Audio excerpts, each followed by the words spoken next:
काम कोटि छवि श्याम शरीरा नीलकंज बार रिधि गंभीरा। भगवान राम के बाल रूप का कुछ इसी तरह से रामचरितमानस में वर्णन किया गया है। अयोध्या में जब राम मंदिर की प्राण प्रतिष्ठा हो रही है तो सबके दिलो दिमाग में यही बात हो रही है कि राम लल्ला कैसे होंगे, कैसे दिखते होंगे, कैसा उनका बाल रूप रहा होगा, जिसे देखने के लिए कैलाशपति भगवान शिव भी वेश बदलकर कई बार अयोध्या आते थे अपने प्रभु के दर्शन करने। बाल रूप बनाना कोई आसान नहीं था। ये देखिए, ये एक बच्चे का है तस्वीर कि बच्चा कैसा दिखना चाहिए, किस तरह उसकी मुस्कुराहट होती है, किस तरह उसकी आंखें, किस तरह गाल, किस तरह हाथ, किस तरह भंगिमाएं। ये तमाम बातें थी जिन्हें तराशने के लिए या उसी तरह का कुछ दिखाने के लिए देश के 3 बड़े मूर्तिकारों को चुना गया। उसमें से जयपुर के सत्यनारायण पांडे भी एक हैं, जिन्हें यह सौभाग्य मिला कि अयोध्या में भगवान राम लल्ला की प्रतिमा का निर्माण करना। और आज सत्यनारायण जी पांडे हमारे साथ हैं। अभी रामचरितमानस की चौपाई भी आपने सुनी है, भगवान राम के बाल रूप का वर्णन, ऐसा रूप जिसे देखने के लिए देवता भी तरसते थे। उस रूप को गढ़ने के लिए, उस रूप को अवतरित करने के लिए आपको जिम्मेदारी मिली। आसान था क्या? क्या पहला एक्सप्रेशन था जब आपको ये जिम्मेदारी की बात आई थी? ये जिम्मेदारी जब मिली तो मेरे कल्पना में भी नहीं था, विश्वास नहीं था कि मुझे बुलाया जाएगा, है ना। तो ये तो कोई हनुमान जी महाराज जी जो हैं हमारे, जो मेरे आराध्य देव हैं, जो उन्होंने ही बुलाया, ये सत्य है। और मैं दीपावली को यहाँ से 2 छोटे रामलला लेके गया था और मैंने सोचा था, प्रण किया था कि दीपावली से 2 दिन पहले, कि दीपावली के 1 दिन पहले जब दीप उत्सव होता है, जो लाखों दीपक जलते हैं, तो वहाँ मैं रामलला और छोटे से उनको भेंट कर दूंगा मोदी जी को, क्योंकि मैं मोदी जी का बहुत दीवाना हूँ। ये समझो कि मेरे को तो वो राम के अवतरित जैसे ही लगते हैं, क्योंकि जब वो बोलते हैं तो उनके शब्द भी बड़े बड़े सुंदर, बड़े अलौकिक और देशभक्ति, जैसे राम जी, राम राज्य कैसे होता है वो आज उन्होंने प्रधानमंत्री बन के हमको बताया और आज उन्हीं से हमको उम्मीद है। तो ऐसे ही मैं भेंट देने के लिए दीवानगी में चले गया। तो फिर वो वहाँ महाराज जी, जहाँ गौरीशंकर दास जी महाराज जी थे, वहाँ रुका। जो हनुमानगढ़ी और उनकी दीवार एक ही है, मतलब हनुमानगढ़ी समझ लो। और वो ये समझ लो आप कि पंकज जी को बुलाया, वो देख के बड़े खुश हो गए। तो उन्होंने बोला आप इनको दोनों को भिजवा दो, और भिजवा दिया। तो फिर दीपावली के 6 दिन, मतलब वो बोले कि देखो ये तो 1 महीने पहले प्रोग्राम होता है, तब प्रधानमंत्री जी को दे सकते हैं, लेकिन योगी आदित्यनाथ जी को जरूर भेंट चलाएंगे। वो कार से ऊपर में ही आ रहे हैं और सभी अयोध्या के संतों को निमंत्रण देके, प्रसादी करा के, सबको भेंट देके और सबसे वार्तालाप करके दीपावली की राम राम करके और फिर वो जाएंगे। तो ऐसे ही जब वो वहाँ आए तो 1 दिन पहले तो वो रामलला मैंने भेज ही दिए थे। तो वो छोटे से थे, 1 फीट के ही थे, तो 12 इंच के। तो वो रामलला उनके ढक के रखा हुआ था कपड़े से। जब वो आए तो उन्होंने पूजा करी, पूजा करके सब मेरे पास फोटोज हैं। तो पूजा करने के बाद में ये समझ लो कि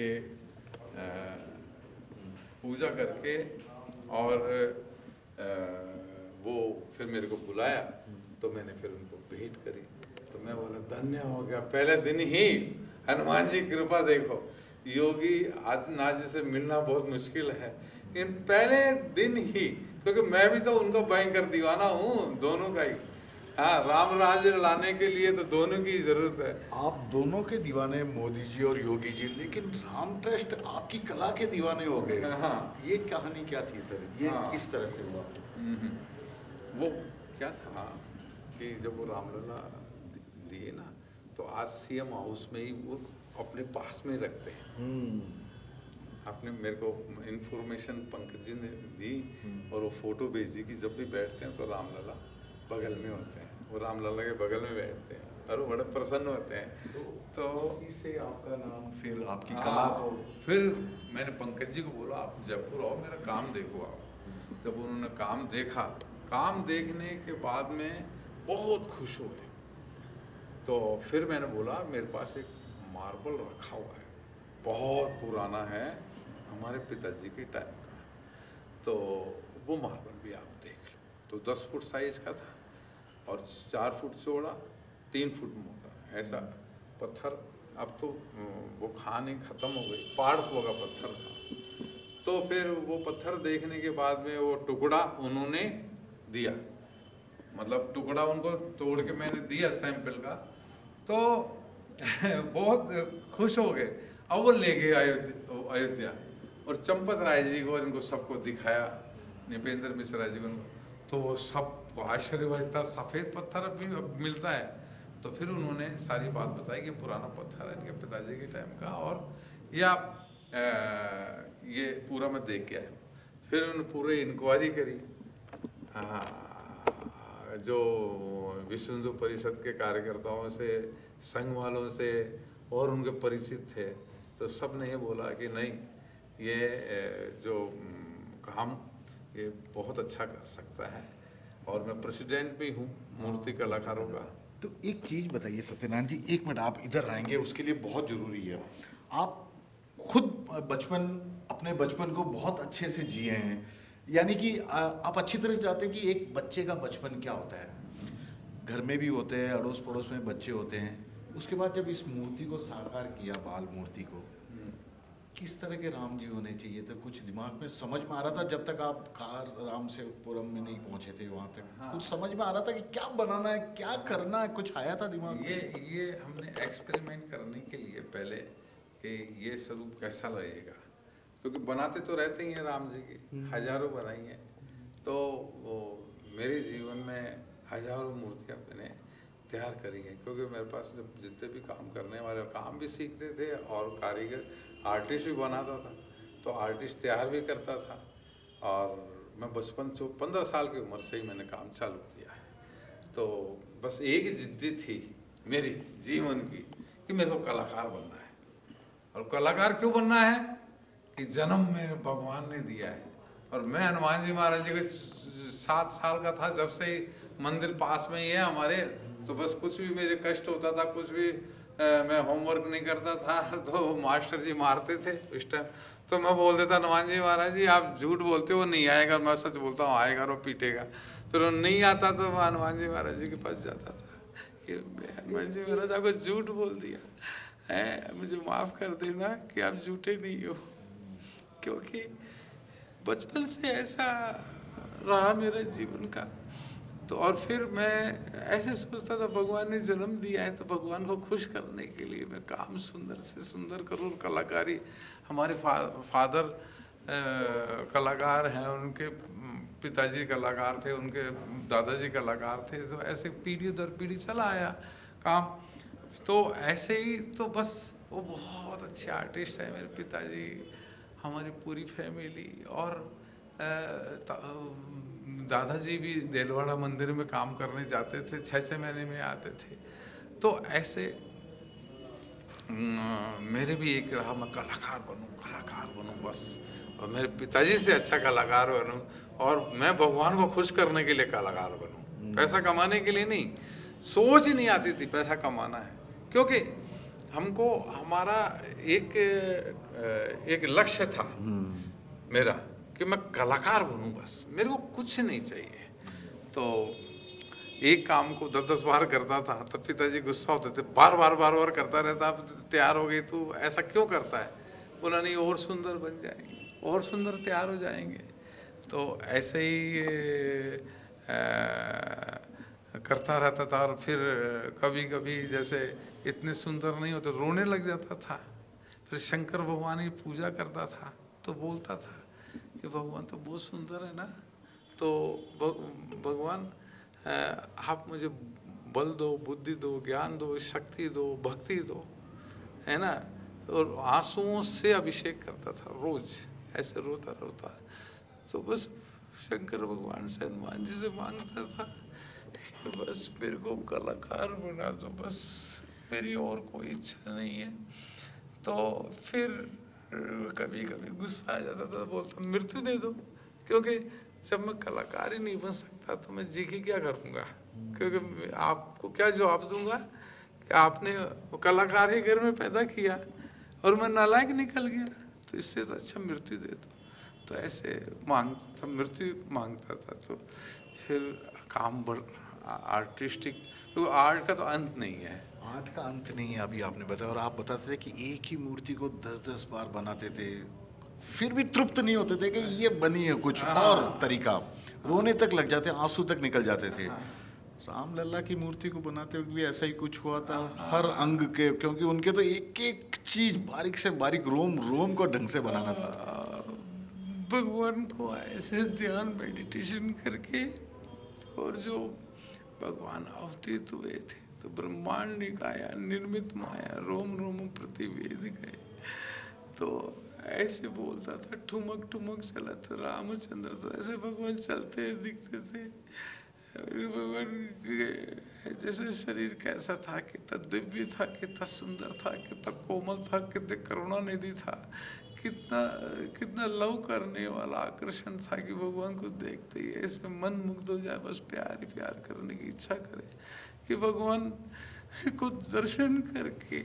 और सब लोगों को, जैसे आज मेरे तरपत हो रही है, मेरे आंसू आ रहे, ऐसे सबके आंसू आने चाहिए कि हमको भगवान 500 साल में अवतीत होके आए तो मैं अवतीत कर सकूं। तो हनुमान जी महाराज जी को रोज बोलता था, हनुमान जी महाराज जी की अखंड जोत जला दी थी मैंने, हनुमान जी महाराज आप रहना अब, क्योंकि रामलला को अवतीत करना एक बनाना वो एक अलग चीज है, सुंदर बनाना एक अलग चीज है, लेकिन अवतीत करने के लिए एक एक अंग का वर्णन जो हमने सत्संग के द्वारा सुना है वो वैसे अवतीत होने चाहिए। तो वही जिद्दी भगवान से करता था हर टाइम, जिद्दी करते करते बस यही रहता था कि भगवान रोने लग जाता था कि अवतरित हो, क्योंकि मैंने बोल दिया था सबको, अवतरित नहीं कर सका तो मैं सरयू नदी में प्राण दे दूंगा, मैं जयपुर नहीं जाऊँ वापस। तो बस ऐसे करता करता हनुमान जी को बोलता था, तो हनुमान जी महाराज जी आके बैठ जाते थे ऐसे नीचे, और नीचे आके ऐसे ऐसे करते थे, ऐसे ऐसे बस यहाँ तक करते रहते थे, अवतीत होके ऐसे नीचे ऐसे करते रहते थे कि फिर मैं देख लेता था क्या। फिर बार बार हनुमान जी महाराज जी कराते थे, क्योंकि उनके तो 8 बार कराते थे, 8 बार कराते थे आपसे, शायद नहीं 11 बार कराते थे, 8 बार नहीं 11 बार कराते थे। फिर मैं बाद में बोलता था अब टाइम पूरा हो गया, नहीं तो मतलब 11 बार, मतलब आप ये कह रहे हैं कि एक एक अंक को कहते थे 11 बार करता था मैं, 11 बार करता था मैं, ऐसे नहीं था मेरा। तो इतना आसान था नहीं, थके नहीं, मतलब वो करवा रहे थे, रामकाज था तो मुझे आत्मविश्वास था ना कि मैंने एक सूरत में स्वामीनारायण भगवान का भी किया था। तो ऐसे ही मैं जो संत थे उनकी भक्ति देख के मैंने पागल हो गया था कि कितने अच्छे भक्त हैं, कितने मतलब ये कितना भगवान के लिए 15-15 दिन, एक महीना मेरे 4 संत रहते थे, मेरे यहीं प्रसादी बनाते थे, यहीं खाते थे। तो मैं बोलता था भगवान अवतीत हो जाओ, तो मेरा क्या खुद का स्वभाव ही बालक जैसा ही है, तो मैं जब बना तो मैंने छोटा बालक बन जाता कि भगवान तमेव माता च पिता तमेव बंधु च सखा तमेव, तो आप ही तो मेरे माता पिता हो, तो मैं बालक बन सकूं, इसलिए सुंदर से सुंदर अवतरित हो। तो फिर वहाँ पर जब गए प्रतिष्ठा हो रही थी, तब वो 105 साल के साधु थे, उन्होंने प्रतिष्ठा पे हाथ जब यहाँ लगाया तो एकदम से हाथ उठाया उन्होंने, तो फिर जो बाजू में खड़े थे संत को बुलाया, अरे ये तो पहले से ही दगदग कर रहा है। तो वो प्रण मेरा उस दिन पूरा हो गया था। और एक बम्बई में पवई में एक संत हैं काका जी महाराज, उनको भी ऐसे किया। तो फिर ऐसे मुझे विश्वास था कि अब रामलला भी अवतरित होंगे।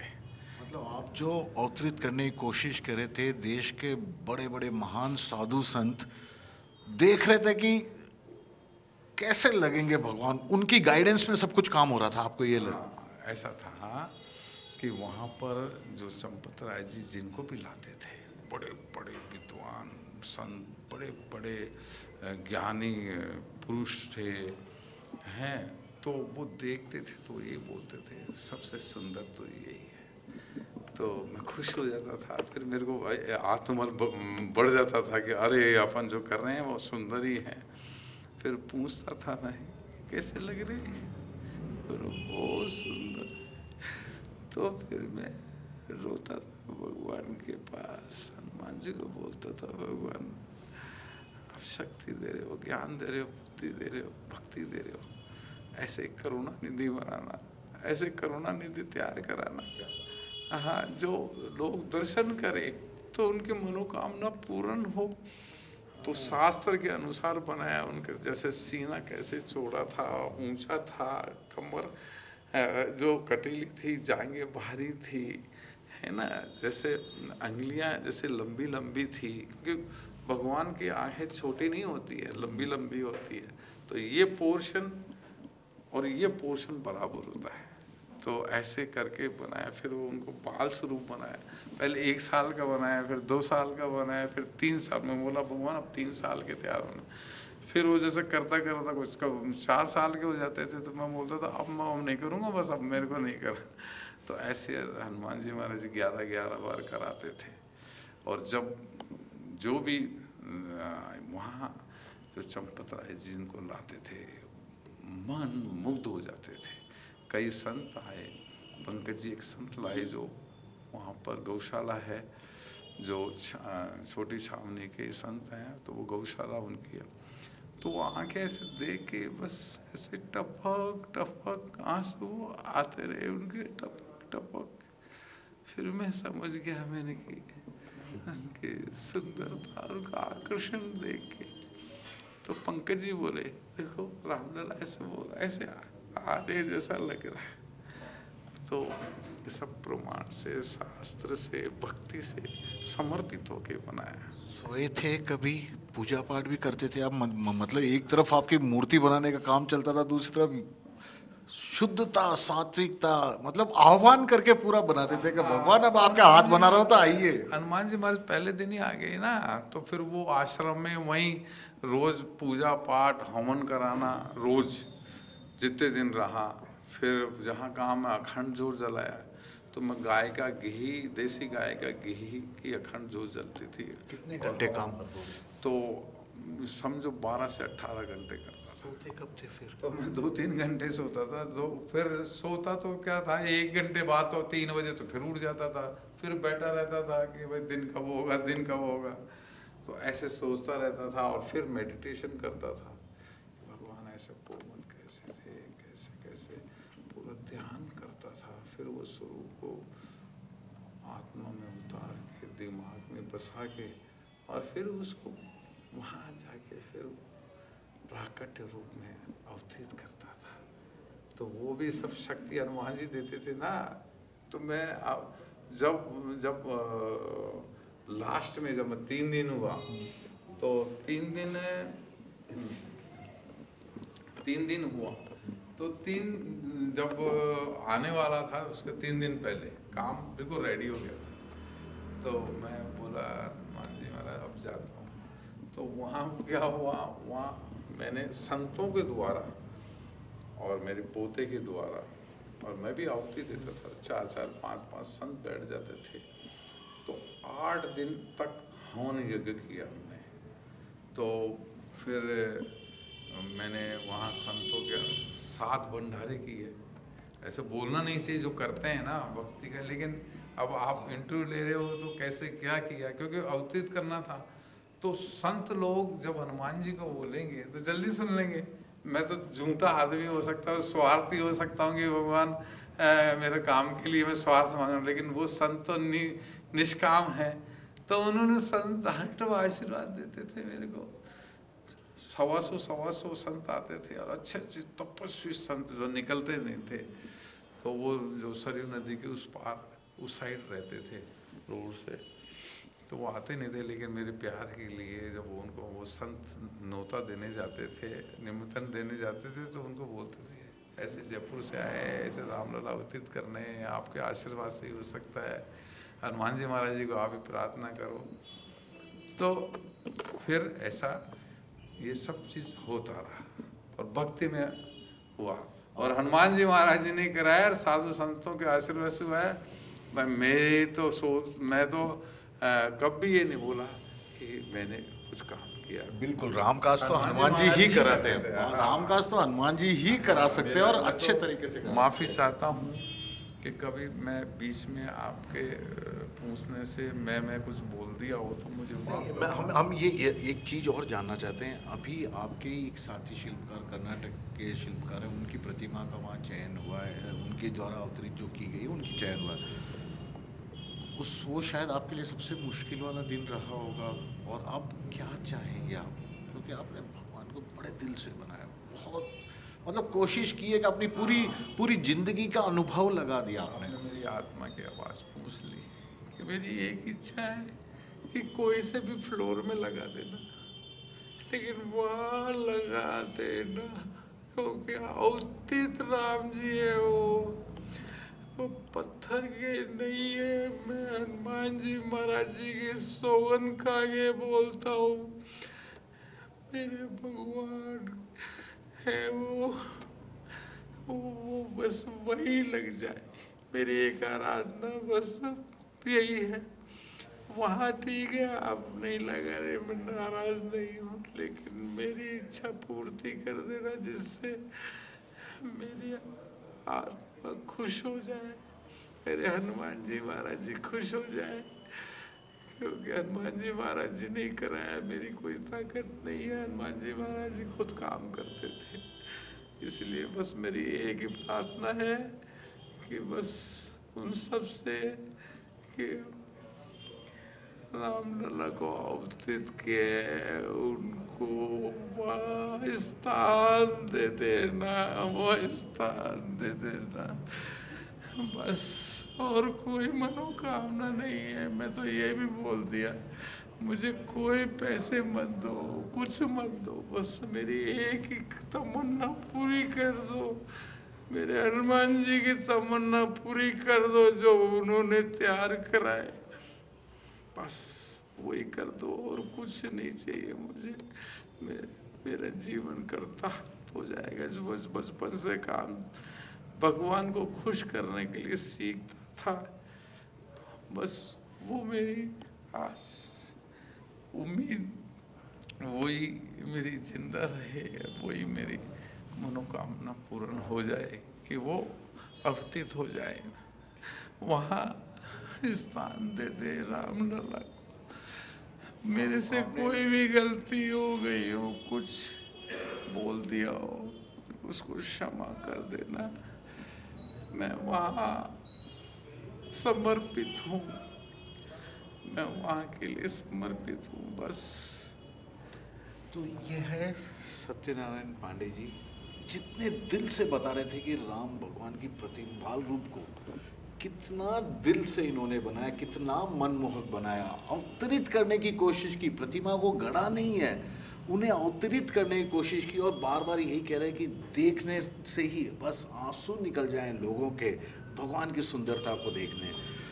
हालांकि यह बात सही है कि इनकी प्रतिमा का चयन नहीं हुआ, लेकिन इनकी ख्वाहिश है, दिली ख्वाहिश है कि साधु संत आध्यात्मिक जगत के बड़े बड़े लोगों ने इनकी प्रतिमा और उससे जुड़े तमाम चीज़ों की ज़बरदस्त तरीके से तारीफ़ की। ऐसे में भगवान राम के भव्य मंदिर में किसी भी फ्लोर में यदि उन्हें जगह मिल जाती है तो इनका जीवन भी साकार हो जाएगा, क्योंकि इन्होंने अपने जीवन की पूरी कला को भगवान राम के बाल रूप के निर्माण में लगा दी थी, और उसे लोग सराह भी रहे हैं। कैमरामैन विजय सिंह के साथ श्रीवत्सन, जयपुर न्यूज़ 24।